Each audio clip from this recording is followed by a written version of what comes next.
Ingat dengan dosa masa lalu, ingat dosa masa lalu yang berakhir dengan taubat adalah kemuliaan. Umur yang Allah panjangkan sampai hari ini, satu kesempatan untuk Anda renungi dosa mana yang belum ditaubati, nikmat mana yang belum disyukuri. Tak ada artinya usia panjang kalau Anda nggak melihat ini semua. Maka begitu Anda terbayang dengan dosa masa lalu yang membuat Anda gelisah, segera ucapkan doa tadi 3 kali. Allahumma maghfiratuka awsa'u min dhunubi wa rahmatuka arja' indi min amal. Katakan 3 kali. Setelah laki-laki tadi membacakannya 3 kali, kata Nabi sallam, idhab faqad ghafarallahu lak. Kata Nabi, pergilah, dosamu telah diampuni oleh Allah Azza wa Jalla.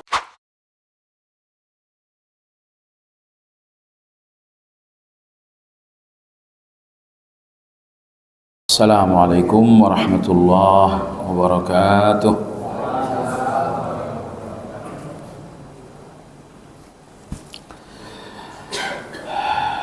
Innal hamdalillah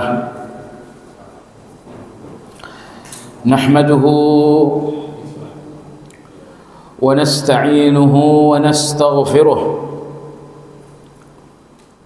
wa na'udzu billahi min shururi anfusina wa min sayyiati a'malina. Man yahdihillahu fala mudilla lahu wa man yudlil fala hadiya lahu. Wa ashhadu an la ilaha illallah wahdahu la sharika lahu wa ashhadu anna Muhammadan abduhu wa rasuluhu la nabiyya ba'dahu.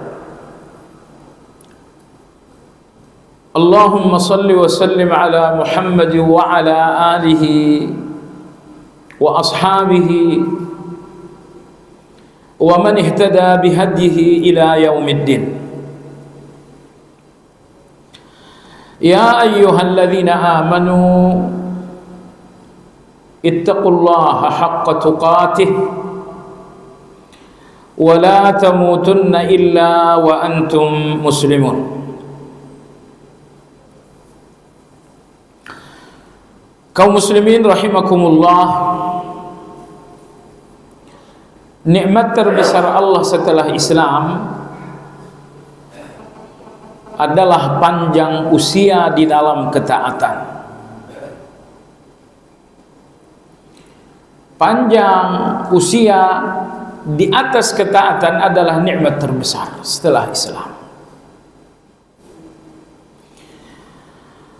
Tidak semua orang yang panjang usia lalu meletakkan usia itu di atas ketaatan. Mayoritas orang bahkan meletakkan usia panjang di atas kelalaian. Dan orang yang paling beruntung dalam hal ini adalah orang yang terus-menerus menghadiri kajian-kajian agama. Karena orang yang kurang hadir dalam kajian agama, meski mereka berjuang menempatkan usia di atas kebaikan, tetapi di kebaikan yang tidak berkembang. Perhatikanlah orang-orang yang tidak banyak belajar, kebaikan mereka dari tahun ke tahun tidak bertambah sama sekali, tidak berkembang sama sekali. Tetapi orang yang belajar, terus-menerus belajar, setiap hari mereka menemukan kebaikan-kebaikan baru. Setiap hari ada saja ketaatan-ketaatan baru yang mereka dapatkan. Karena mereka tidak pernah berhenti belajar. Sehingga dari hari ke hari ketaatan-ketaatan itu bertambah, berkembang. Maka oleh sebab itu, di waktu kita berjuang, berusaha menempatkan usia kita di atas ketaatan, ternyata kita pun perlu untuk terus belajar agar ketaatan-ketaatan kita terus berkembang, terus bertambah. Jemaah sekalian, kajian Riyadhus Shalihin malam ini masih di dalam bab mengenai khauf, rasa takut kepada Allah Azza wa Jalla. Malam ini insyaAllah kita akan memasuki pembahasan pada hadis yang ke-6. Imam Nawawi rahimahullahu ta'ala berkata, wa an Anas radhiyallahu anhu, dan diriwayatkan dari Anas radhiyallahu anhu, qala, beliau berkata, khatabana Rasulullah sallallahu alaihi wasallam khutbatan ma sami'tu mithlaha qat. Sekali waktu Rasulullah sallallahu alaihi wasallam berkhutbah di hadapan kami, sepanjang hayat aku tidak pernah mendengarkan khutbah seindah dan semenyentuh itu. Faqala, di antara pernyataan beliau dalam khutbah, beliau bersabda, "Lau ta'lamuna ma a'lam, la dhahiktum qalilan wa la bakaitum katsira." Sungguh andai kata kalian tahu apa yang aku tahu, pastilah kalian sedikit tertawa dan banyak menangis. Faghatta ashabu Rasulillah sallallahu alaihi wasallam wujuhahum. Mendengarkan hal itu, semua sahabat menutup wajah dengan kedua telapak tangan mereka. Walahum khaninun, sambil mereka semua terisak menangis. Muttafaqun alaih, diriwayatkan oleh Imam Bukhari dan Imam Muslim. Wa fi riwayah, dan dalam satu riwayah, balagha Rasulullah sallallahu alaihi wasallam an ashabihi syai'un fa khatab. Sampailah sesuatu kepada Nabi sallallahu alaihi wasallam, lalu beliau berkhutbah. Di dalam khutbah itu beliau bersabda, uridat alayyal jannatu wan naru. Baru saja dinampakkan kepadaku surga dan neraka. Falam ara kal yaumi fil khairi wasyarr. Maka aku tidak pernah melihat kebaikan dan keburukan sedahsyat apa yang aku lihat itu. Walau ta'lamuna ma a'lam, la dhahiktum qalilan wa la bakaitum katsira. Dan seandainya kalian mengetahui apa yang aku ketahui, pastilah kalian banyak, la dhahiktum qalilan, pastilah kalian sedikit tertawa dan banyak menangis. Fama ata ala ashabi Rasulillah sallallahu alaihi wasallam yaumun asyaddu minhu. Maka tidak ada hari terberat bagi para sahabat lebih dari hari itu. Ghattu ru'usahum, mereka menutupi kepala atau wajah mereka, walahum khaninun, sambil mereka terisak. Jemaah sekalian, demikianlah hadis ini dituliskan oleh Imam Nawawi rahimahullah dalam bab mengenai khauf. Pelajaran-pelajaran yang terkandung dalam hadis ini. Pelajaran pertama, kapan situasi khutbah ini disampaikan oleh Nabi sallallahu alaihi wasallam. Memahami situasi sebuah hadis membantu kita untuk lebih mudah memahami hadis. Situasi turunnya hadis, situasi disebutkannya hadis dinamakan dengan sababul wurud. Dan situasi turunnya ayat dinamakan dengan sababun nuzul. Nah, memahami situasi turunnya ayat, disebutkannya hadis, sangat membantu untuk memahami ayat dan hadis. Hadis ini diriwayatkan oleh Anas seperti dikutipkan oleh Imam Nawawi rahimahullah, dan hadis seperti ini juga diriwayatkan dari Aisyah radhiyallahu anha. Peristiwa hadis ini adalah ketika di Madinah terjadi gerhana matahari. Gerhana matahari itu terjadi bertepatan dengan wafatnya putra Rasulullah sallallahu alaihi wasallam yang bernama Ibrahim.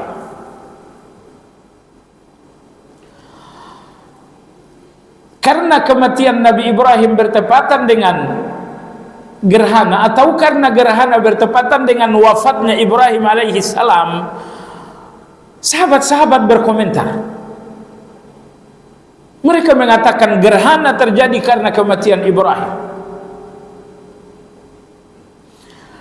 Sampailah kepada Nabi kita sallallahu alaihi wasallam pernyataan ini, bahwa terjadi gerhana matahari asbabnya adalah kematian putra Rasulullah sallallahu alaihi wasallam.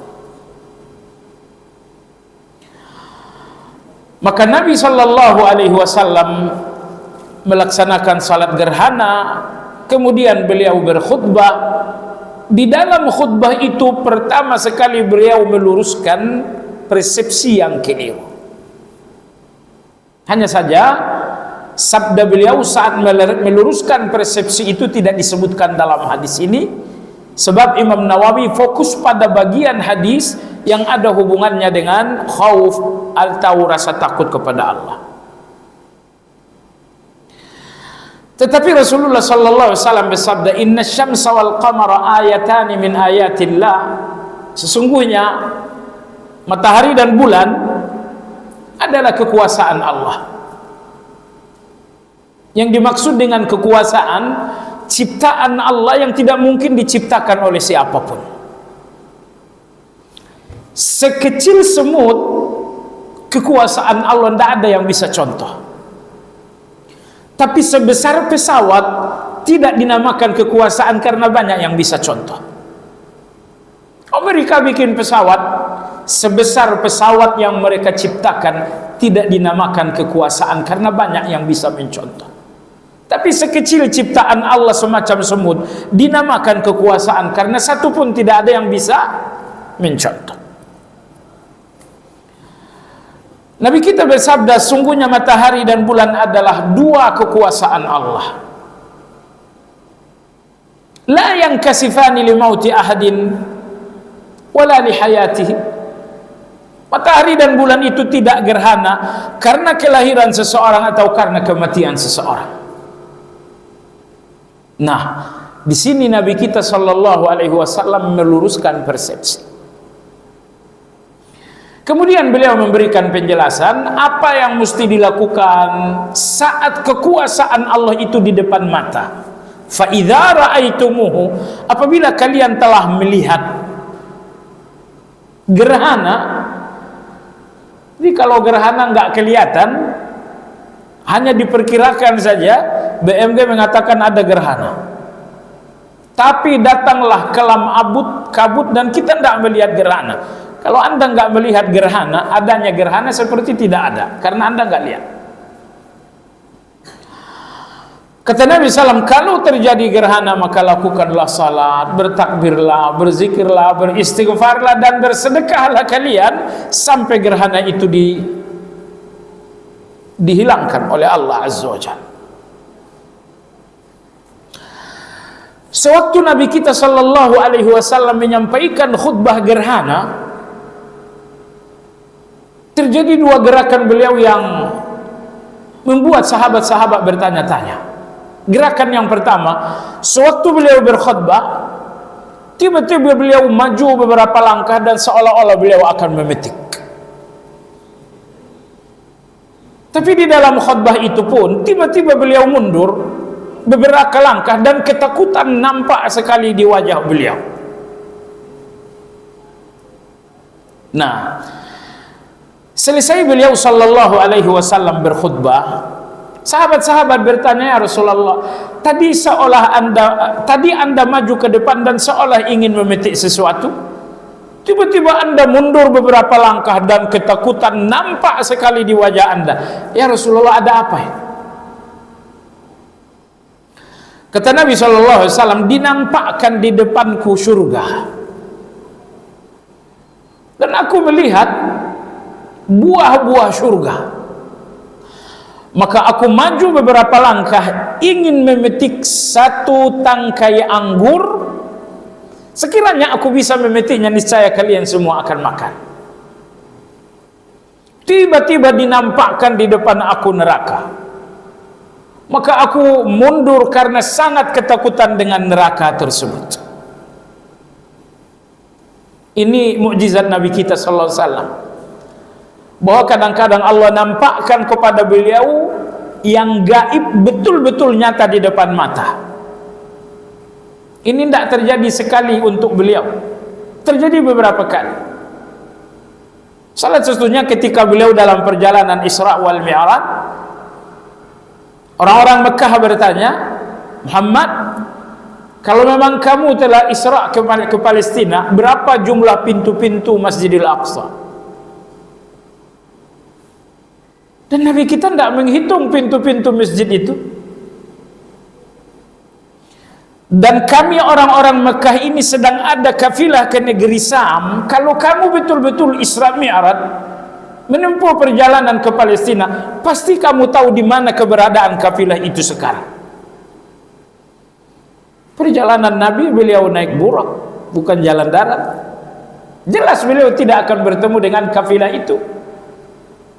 Tapi itulah tuntutan orang Mekah. Berapa jumlah pintu Masjidil Aqsa dan di mana posisi kafilah dagang kami saat ini? Nabi SAW tidak tahu. Maka Allah Azza wa Jalla menampakkan Masjidil Aqsa seolah-olah di depan Nabi. Beliau menghitung 1, 2, 3 pintu Masjidil Aqsa sekian. Kafilah dagang kalian bertepatan tadi malam posisinya ada di tempat A. Nah, jadi ini salah satu mukjizat bahwa terkadang Allah Azza wa Jalla nampakkan kepada Nabi kita hal-hal yang gaib. Seperti ketika beliau menyampaikan khutbah gerhana, Allah nampakkan surga sampai beliau melihat buah-buah surga. Beliau bahkan melangkah beberapa langkah ke depan untuk memetik setangkai anggur. Kata beliau, seandainya aku berhasil memetiknya, kalian semua akan makan. Dan dinampakkan kepada beliau neraka. Kemudian beliau mundur beberapa langkah disebabkan karena rasa takut beliau terhadap neraka. Kata Nabi SAW, seandainya kalian tahu apa yang ku tahu, kalian melihat apa yang aku lihat, niscaya kalian akan lebih banyak menangis dan akan lebih sedikit tertawa. Nah, jemaah sekalian, itulah konteks hadis ini disampaikan oleh Nabi Sallallahu Alaihi Wasallam. Baiklah, pelajaran yang kedua dalam hadis yang mulia, kata Nabi Sallam, lau ta'lamun, seandainya kalian tahu apa yang aku tahu, kalian akan banyak menangis, sedikit tertawa. Kata Nabi, seandainya. Agama ini mengatur kita menempatkan kata seandainya. Dalam kondisi tertentu, penggunaan kata seandainya hukumnya dilarang. Tapi dalam kondisi tertentu, menggunakan kata seandainya dianjurkan. Dalam kondisi tertentu pula, mengucapkan seandainya hukumnya dibolehkan. Rinciannya sebagai berikut. Mengucapkan seandainya untuk menyesali sebuah takdir, hukumnya haram. Seorang kawan misalnya wafat, lalu Anda mengatakan seandainya cepat dibawa ke rumah sakit, mungkin nyawanya tertolong. Anda ucapkan seandainya untuk menyesali satu peristiwa. Peristiwa ini telah terjadi sebagai takdir. Lalu Anda ucapkan lau seandainya untuk merefleksikan satu penyesalan Anda terhadap sikap lalai Anda dalam musibah. Mengucapkan kata seandainya di dalam musibah, di dalam sebuah takdir, hukumnya diharamkan dalam agama. Tidak boleh. Alasannya dua, syar'i dan akli, syar'i dan logis. Alasan syar'inya Nabi SAW bersabda, fa in hasala makruh fala taqulu law anni fa'altu kadza lakana kadza wa kadza, walakin qulu ma syaa Allah. Walakin qulu, tapi ucapkanlah ma syaa Allah, qadarullah wa ma syaa fa'al. Kata Nabi SAW, apabila terjadi hal yang kalian tidak suka, jangan kalian mengatakan seandainya begini pastilah begitu. Jangan ucapkan seandainya, tetapi ucapkanlah qadarullah wa ma syaa fa'al. Kenapa tidak boleh mengucapkan andai kata? Fa inna law taftahu amal syaitan. Karena sesungguhnya ucapan andai kata membuka pintu bagi setan untuk merusak pikiran Anda. Pikiran Anda yang seharusnya bisa ridha dengan musibah, akhirnya tidak ridha begitu Anda telah membuka pintu setan yang bernama andai kata. Hati-hati dengan andai kata itu, jemaah sekalian. Misalnya hari ini kita punya anak A, B, dan C. Seandainya dulu anakku di pesantren. Kejadian hari ini adalah takdir. Di dalam takdir Allah tidak boleh ada kata seandainya. Kalau takdir telah ada di depan mata, tugas Anda adalah mengucapkan satu kata, qadarullah wa ma syaa fa'al.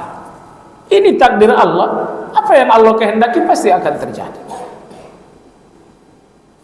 Alasan yang kedua, kenapa tidak boleh mengucapkan andai kata di dalam menyesali takdir? Jawabannya, jemaah sekalian, akan sulit sekali bagi Anda menempuh jalan ridha di dalam takdir, bahkan sulit bagi Anda menempuh jalan sabar dalam takdir kalau Anda selalu mengucapkan andai kata dan andai kata. Musibah Anda kecil, tapi sangat besar semakin Anda banyakkan andai kata. Musibah Anda misalnya nilai 7, tapi kalau andai katanya sebanyak 1000, musibah angka 7 ini akan menjadi musibah bernilai 70. Anda sendiri yang membesarkan musibah itu. Andai kata. Andai kata kemarin ayah saya bawa makan, misalnya ayahnya wafat, muncul penyesalan. Coba kalau kemarin ayah saya bawa makan keluar. Coba kalau kemarin lebaran ayah saya berikan baju. Coba kalau kemarin ayah saya ajak tamasya ke puncak. Semakin Anda menumpuk andai kata, maka semakin musibah ini sulit untuk ada dalam kesabaran Anda. Semakin musibah ini sulit untuk ada dalam keridhaan Anda. Makanya Nabi kita mengatakan, andai kata di dalam musibah adalah pintu syaitan. Baik, andai kata yang terpuji adalah andai kata Anda untuk satu kebaikan. Misalnya Anda mengatakan, andai kata aku ada uang 1 miliar, akan kubangunkan rumah-rumah tahfiz. Anda berandai kata terhadap satu kebaikan karena ingin dan cinta kebaikan tersebut. Ini andai kata yang terpuji. Dalam hadis yang agak panjang, Nabi SAW mengatakan bahwa dunia ini hanya untuk 4 orang. Salah satunya, seseorang yang hidup miskin, tapi dia mengatakan, seandainya aku punya uang, saya akan sedekah, saya akan zakat, saya akan haji, saya akan umrah. Kata Nabi SAW, maka baginya sama dengan apa yang dilakukan oleh seorang mukmin kaya yang berinfak.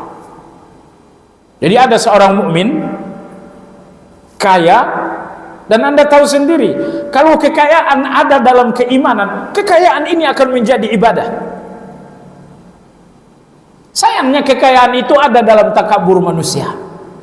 Maka jadilah kekayaan itu alat untuk merendahkan orang dan alat untuk meninggikan diri. Tapi seandainya kekayaan ada di dalam keimanan, niscaya kekayaan itu akan menjadi ibadah. Kekayaan itu akan menjadi sedekah. Kekayaan itu akan menjadi zakat. Kekayaan itu akan menjadi perjalanan haji dan umrah. Kekayaan ini akan menjadi pertolongan untuk orang-orang susah. Kata Nabi SAW, orang kaya dengan kekayaannya dia melakukan banyak kebaikan. Dan nomor 4, orang miskin Lalu dia melihat kekayaan orang kaya yang beriman. Dia mengatakan, seandainya aku punya harta seperti dia, saya akan lakukan seperti dia. Kata Nabi SAW, fahuma fil ajri sawa. Kedua orang ini sama. Yang pertama dengan kekayaannya mendapatkan pahala sedekah, zakat. Dan yang kedua dengan kemiskinannya dia pun dapatkan pahala sedekah karena niatnya. Jadi Anda lihat di sini, mengandai katakan satu kebaikan sesuatu yang betul-betul terpuji. Di antara hadis yang mendukung ini adalah hadis Ibnu Abbas.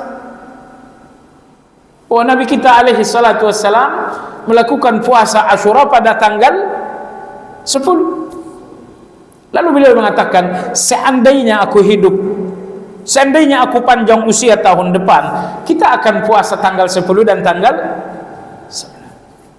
9, tanggal 10. Seandainya panjang usia untuk tahun besok, kita akan puasakan 9, 10. Di sini Nabi mengatakan seandainya untuk sesuatu yang baik, yaitu menambahkan puasa Muharram.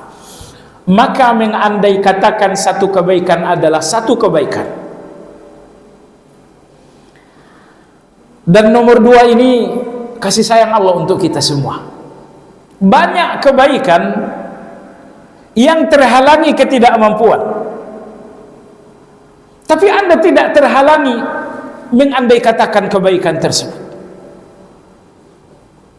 Jadi Anda jangan sampai tak dapat pahala karena terhalang melakukan kebaikan, karena Anda akan dapatkan pahala dengan mengandai katakan kebaikan tersebut. Tapi andai kata yang jujur, bukan andai kata melamun. Andai kata yang ketiga adalah andai kata yang mubah, yang hukumnya boleh, dan ini yang disebutkan dalam hadis ini, yaitu andai kata yang Anda ucapkan dalam konteks satu berita. Misalnya Anda tadi pagi, misalnya Anda malam ini hadir kajian, sampai di rumah Anda bercerita kepada istri, Masya Allah, andai kata kamu tadi hadir, kajiannya bagus. Anda sebenarnya hanya ingin menyampaikan berita, kajian malam ini menarik, itu beritanya. Tapi berita ini Anda sampaikan dengan andai kata kamu hadir, kajian malam ini menarik. Ini andai kata yang hukumnya dibolehkan. Nah, di sini dalam hadis ini Nabi kita menyebutkan andai kata dalam konteks yang ketiga, yaitu beliau gunakan andai kata dalam konteks mengabarkan sesuatu. Ini pelajaran kedua. Pelajaran yang ketiga dalam hadis ini, ketika Nabi bersabda, seandainya kalian tahu apa yang aku tahu, akan banyak kalian menangis, akan sedikit kalian tertawa. Andaikan kalian tahu. Inilah yang menunjukkan keutamaan ilmu. Orang-orang yang ilmunya mendalam, hidupnya akan lebih banyak menangis daripada tertawa. Nah, di sini Anda ambil pelajaran bahwa ilmu membuat seseorang memiliki rasa takut kepada Allah Azza wa Jalla. Jadi ilmu yang enggak memberikan Anda rasa takut kepada Allah, itu ilmu sampah. Saya ulangi, itu ilmu sampah. Tujuan ilmu ini bukan pintar. Tujuan ilmu ini bukan untuk Anda jago berdebat. Tujuan ilmu ini agar setiap ruangan-ruangan hati Anda terisi rasa takut kepada Allah Azza wa Jalla. Jadi kalau Anda berpikir belajar ilmu agama ini targetnya adalah cerdas, pintar, jago berdebat, Anda yang ilmu bagi Anda dengan target seperti itu ilmu sampah. Itu ilmu gak ada manfaat. Ilmu seperti ini bahaya, kehancuran bagi Anda dunia dan akhirat. Makanya Allah berfirman dalam Al-Quran, innama yakhshallah min ibadihi ulama. Fahamilah bahwa hakikat ilmu bukanlah huruf-huruf yang Anda dengarkan, tapi hakikat ilmu adalah rasa takut yang jatuh dalam hati Anda melalui kajian-kajian itu. Maka Nabi dalam hadis mengatakan, seandainya kalian tahu apa yang aku tahu, Artinya ilmu, seandainya kalian memiliki ilmu, niscaya kalian akan banyak menangis, sedikit tertawa. Inilah ilmu. Ilmu yang sesungguhnya, ilmu yang membuat Anda banyak menangis, sedikit tertawa. Ini bertolak belakang dengan ceramah-ceramah yang bikin ketawa. Karena di sebagian masyarakat kecenderungan dengar ceramah untuk dengar lelucon, untuk mendengar lucu-lucu. Iya, dengar lucu-lucu, iya, tapi itu bukan ilmu. Karena ilmu itu membuat seseorang banyak menangis, sedikit tertawa. Pelajaran yang keempat, ketika Nabi kita bersabda, banyak menangis, sedikit tertawa. Banyak menangis itu rasa takut, sedikit tertawa itu harapan. Ketika beliau bersabda banyak menangis, sedikit tertawa, seolah-olah Nabi kita ingin mengatakan, hendaknya rasa takut kalian lebih besar daripada rasa harap. Hendaknya rasa takut kalian lebih besar dibandingkan rasa harap. Makanya beliau bersabda, banyak menangis, besarkan rasa takut, sedikit tertawa, kecilkan harapan. Jadi seakan-akan Nabi kita ingin mengatakan, besarkan rasa takut kepada Allah dan kurangi harapan kepada Allah. Apakah memang demikian adanya? Sementara kita dengar bahwa ulama-ulama kita dalam keterangan-keterangan mereka menyebutkan hendaknya antara takut dan harap seimbang. Kalau misalnya takut itu 50%, harap itu pun 5%, 50% juga. Sementara ketika Nabi dalam hadis mengatakan, hendaklah banyak kalian menangis, sedikit kalian tertawa, beliau sedang mengatakan lebih besarlah takut kalian dan lebih kecillah harap kalian. Apa memang demikian? Inilah yang saya katakan tadi, perlu memahami konteks hadis ini agar Anda memahaminya tepat. Bukankah konteks hadis ini adalah konteks gerhana? Dan gerhana ini kekuasaan Allah Azza wa Jalla. Gerhana ini adalah teguran Allah terhadap manusia. Tentu dalam konteks Allah sedang menegur manusia melalui satu peristiwa gerhana, gempa bumi dan lain-lain. Tentu dalam konteks seperti ini hendaknya rasa takut lebih besar daripada rasa harap. Karena yang Allah nampakkan di depan Anda adalah teguran. Yang Allah nampakkan di depan Anda adalah hukuman. Nah, ketika Allah sedang menampakkan teguran itu, maka hendaklah air mata lebih banyak daripada tersenyum. Maka oleh sebab itu, konteks hadis tadi membantu kita untuk memahami kenapa Nabi kita menginginkan takut lebih besar daripada harap, menangis lebih banyak daripada tertawa.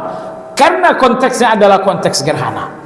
Seandainya konteksnya adalah konteks normal, tentu antara takut dan antara takut dan harap harusnya seimbang. Misalnya dalam surat As-Sajdah Allah berfirman, yad'una rabbahum khaufan wa tama'ah. Mereka berdoa kepada Allah khaufan wa tama'ah, dengan rasa takut dan dengan rasa harap. Dalam ayat ini Allah menyebutkan takut dan harap seimbang. Misalnya dalam surat Al-Anbiya Allah berfirman, yusari'una fil khairati wa yad'unana raghaban wa rahaba. Mereka adalah orang-orang yang bersegera dalam kebaikan, dan mereka adalah orang-orang yang berdoa dengan takut dan harap. Jadi dalam kondisi-kondisi normal hendaklah takut dan harap ini seimbang. Tapi dalam kondisi di depan Anda ada teguran Allah Azza wa Jalla, maka hendaklah rasa takut itu lebih besar daripada. Jemaah sekalian, ini salah satu kemuliaan ilmu, keuntungan ilmu, bahwa Anda mampu menempatkan harap, Anda pun bisa menempatkan takut secara akurat. Perhatikan, orang-orang gak belajar, mereka menempatkan takut mereka di tempat yang salah. mereka menempatkan harap mereka di tempat yang salah juga. Takut mereka adalah manusia, harap mereka adalah manusia. Mereka tidak berilmu, maka mereka tidak bisa menempatkan takut dan harap di tempat yang sesungguhnya. Tapi coba lihat ilmu yang lebih dalam lagi, bahkan nggak sekedar membuat Anda mampu menempatkan takut dan harap, tapi ilmu yang dalam itu membuat Anda cerdas untuk kapan takut ini lebih besar dan kapan harap ini lebih kecil, dan kapan takut dan harap ini seimbang. Inilah ilmu. Baik, jemaah sekalian yang saya hormati, takut kepada Allah Azza wa Jalla. Kenapa Anda takut kepada Allah? Setidaknya ada dua alasan. Takut yang pertama terhadap Allah, li'azamatihi. Anda takut karena melihat keagungan Allah Azza wa Jalla. Anda lihat agungnya Allah, Anda lihat kekayaan Allah, Anda lihat kekuatan Allah, Anda lihat bahwa di tangan Allah segala-galanya. Di tangan Allah segala-galanya. Apakah besok Anda su'ul khatimah, husnul khatimah? Ada di tangan Allah. Apakah besok Anda akan selamat naik kendaraan, ataukah besok Anda akan kecelakaan naik kendaraan? Keputusan itu di tangan Allah. Apakah besok rumah tangga Anda masih utuh, atau besok rumah tangga Anda akan berantakan? Semuanya ada di tangan Allah Azza wa Jalla. Ketika Anda melihat betapa semua keputusan di tangan Allah, maka Anda takut kepada Allah.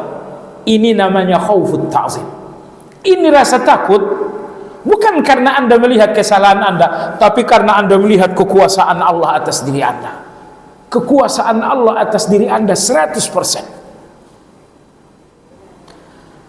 Kekuasaan saya atas diri Anda nggak ada sama sekali. Tidak perlu Anda takut kepada saya. Kekuasaan pemerintah atas Anda ada, tapi nggak 100%. Tidak usah juga terlalu takut. Tapi kekuasaan Allah atas Anda 100%. Allah kuasa, Anda mati dalam su'ul khatimah. Allah kuasa, rumah tangga Anda berantakan. Dan kalau kuasa Allah itu datang, Anda nggak bisa ngapa-ngapain. Kalau kuasa Allah itu telah datang, Anda hanya terkapar, tidak bisa melakukan perlawanan. Maka inilah rasa takut yang pertama kepada Allah, bahwa Anda lihat betapa kuasa Allah atas diri Anda 100%. Kalau Allah akan mencabut iman Anda, kuasa Allah, siapa yang menghalangi Allah? Saat ini Anda beriman, Anda salat, Anda sujud, tapi kalau misalnya esok Allah cabut iman Anda, siapa yang bisa menghalangi? Tidak ada yang bisa menghalangi, jamaah sekalian yang saya hormati. Ini rasa takut yang pertama. Anda lihat betapa kuasa Allah atas diri Anda adalah kuasa 100%. Dan ketika kuasa Allah datang, tidak ada kekuatan sama sekali untuk menghalangi. Oleh sebab itulah Anda bersungguh-sungguh minta ridho Allah, mencari ridho Allah. Apa artinya ridho Allah ini? Agar Allah takdirkan untuk Anda sesuatu yang mendinginkan hati, membahagiakan hati Anda. Sebab kalau Anda membuat Allah ridho, Allah akan berikan Anda husnul khatimah. Kalau Anda berjuang membuat Allah ridho, akan Allah jaga rumah tangga Anda. Kalau Anda berjuang untuk membuat Allah ridho, Allah akan memberikan Anda kemudahan dalam kesulitan-kesulitan Anda. Ini takut yang pertama, yaitu khauful azamah. Masuk waktu? Oh. Ya? 1:10. Rasa takut yang kedua kepada Allah, jamaah sekalian, adalah khauful jarimah. Anda takut kepada Allah karena melihat kesalahan. Dua kesalahan Anda di depan Allah. Pertama adalah jarimah, yang kedua adalah taksir. Kesalahan yang pertama jarimah. Inilah dosa-dosa yang sampai hari ini belum berhenti. Saya mau nanya, dosa Anda sudah berhenti belum? Belum. Besok ada dosa enggak? Insya Allah ada. Udah berapa tahun Anda berjalan dengan dosa-dosa ini? Saya kira tidak pernah satu hari pun dalam usia tak ada dosa. Sejak Anda dewasa usia 15 tahun sampai hari ini, berapa jumlah hari-hari hanya Allah yang Maha tahu. Satu hari saja Anda tanpa dosa mungkin tak ada. Jadi Anda lihat dosa-dosa ini jamaah sekalian, muncul rasa takut. Ini namanya takut atas jarimah, atas kejahatan. Lalu takut yang kedua adalah takut taksir, takut karena keterbatasan. Di dalam salat, di sini tidak ada kejahatan Anda, tapi ada keterbatasan Anda. Di dalam bertilawah, di dalam tilawah tidak ada kejahatan Anda, tapi ada keterbatasan Anda. Keterbatasan ini pun membuat Anda takut. Jemaah sekalian, seandainya Anda melihat agungnya Allah, Anda akan sadar tidak satu pun kebaikan Anda yang cocok untuk Allah. Seandainya Anda sadar betapa baiknya Allah, Anda akan sadar bahwa tidak ada kebaikan Anda di depan kebaikan Allah Azza wa Jalla.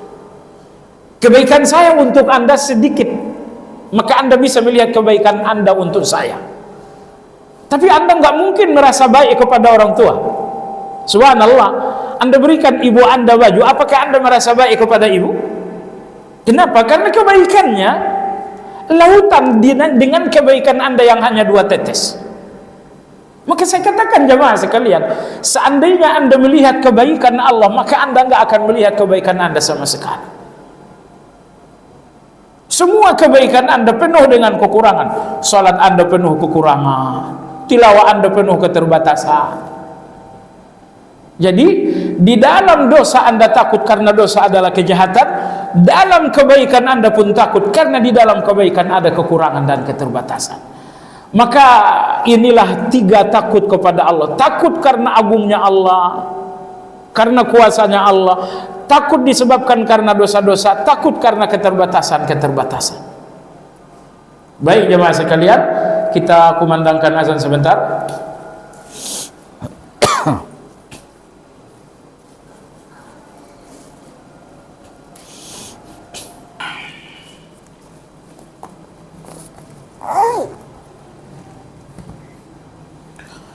Baik, tadi telah disampaikan sebab utama rasa takut kepada Allah adalah 3. Adapun harapan kita kepada Allah bukan karena sesuatu yang ada pada diri kita. Misalnya saya berharap surga karena saya punya amal. Enggak. Semua harapan kita di depan Allah bukan karena kita memiliki sesuatu. Karena saya memiliki salat, saya memiliki puasa, tidak.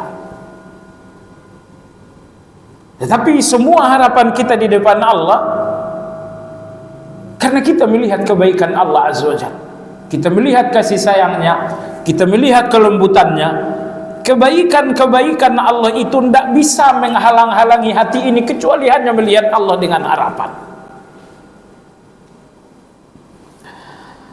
Ada satu hadis diriwayatkan oleh Imam Baihaqi, dikhilafiahkan sahih atau dhaif, tapi kita condong pada hadis ini adalah hadis yang sahih. Sudah pernah saya sampaikan, tapi mungkin sudah lama, mungkin juga sudah banyak yang lupa. Seorang laki-laki menjumpai Nabi kita sallam, beliau mengatakan, "Wa zunubah, ya Rasulullah, bagaimana dengan dosaku? Ya Rasulullah, aku berdosa. Ya Rasulullah, aku berdosa." Kata Nabi sallam, ucapkanlah, "Allahumma maghfiratuka awsa'u min dhunubi wa rahmatuka arja indi min amali."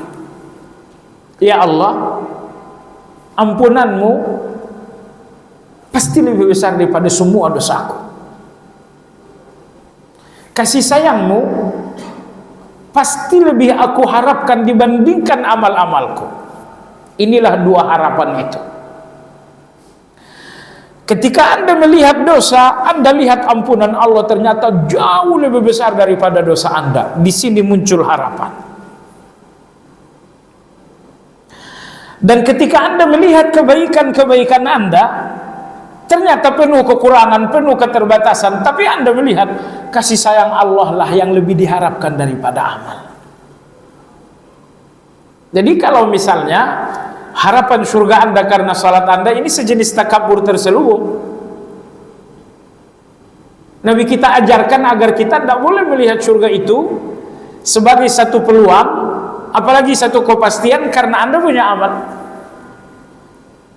Dalam hadis saya Nabi SAW bersabda, la yadkhulul jannata ahadun bi'amalih. Pintu surga tidak pernah terbuka karena amal kalian. Qila wala anta ya Rasulullah. Ya Rasulullah, Anda juga tidak masuk surga karena amal Anda? Kata Nabi, iya, aku juga tidak masuk surga karena amal. Illa ayyataghammadani Allah birahmatih. Kecuali kalau Allah memberikan aku rahmat, barulah terbuka pintu surga untukku. Jadi pintu surga hanya terbuka dengan kasih sayang dan rahmat Allah Azza wa Jalla, bukan dengan amal. Hanya saja isi surga, fasilitas surga sesuai dengan amal. Tapi bahwa pintu surga terbuka semata-mata karena rahmat Allah Azza wa Jalla. Maka doa riwayat Ibnu Mas'ud tadi memberikan kita gambaran tentang harapan kepada Allah. Allahumma maghfiratuka awsa'u min dzunubi. Ya Allah, ampunanmu pasti lebih besar daripada dosaku. Ini harapan. Wa rahmatuka arja indi min amali. Dan kasih sayangmu pada akhirnya lebih aku harapkan daripada amalku sendiri. Amal yang banyak kekurangan ini sulit untuk diharapkan, tapi kasih sayangmu lebih aku harapkan daripada amal-amalku. Ini doa yang perlu untuk dihafal. Allahumma maghfiratuka awsa'u min dzunubi wa rahmatuka arja indi min amali. Nabi bersabda, ucapkan doa ini. Laki-laki tadi membacakannya. Kata Nabi, ucapkan yang kedua kali. Laki-laki tadi membacakannya untuk kedua kali. Kata Nabi, ucapkan yang ketiga. Beliau membacakan doa itu yang ketiga. Kata Nabi, qum faqad ghafarallahu lak. Kata Nabi, pulanglah, dosamu telah diampuni oleh Allah Azza wa Jalla. 3 kali.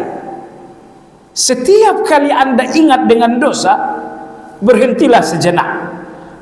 Panggillah Allah dengan doa ini, Allahumma ya Allah.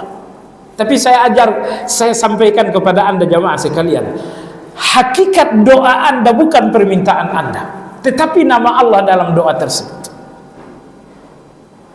Berikan saya baju, itu bukan doa karena nggak ada nama Allah. Berikan saya minum, itu bukan doa karena tidak ada nama Allah.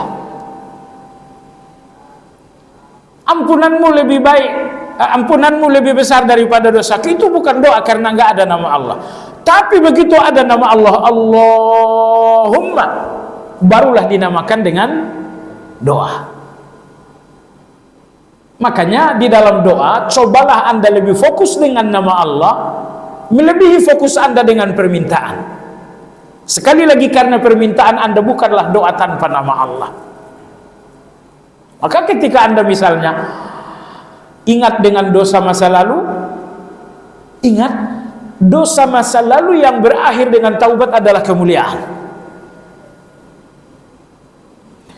Umur yang Allah panjangkan sampai hari ini, satu kesempatan untuk Anda renungi dosa mana yang belum ditaubati, nikmat mana yang belum disyukuri. Tak ada artinya usia panjang kalau Anda nggak melihat ini semua. Maka begitu Anda terbayang dengan dosa masa lalu yang membuat Anda gelisah, segera ucapkan doa tadi 3 kali. Allahumma maghfiratuka awsa'u min dzunubi wa rahmatuka arja indi min amal. Katakan 3 kali.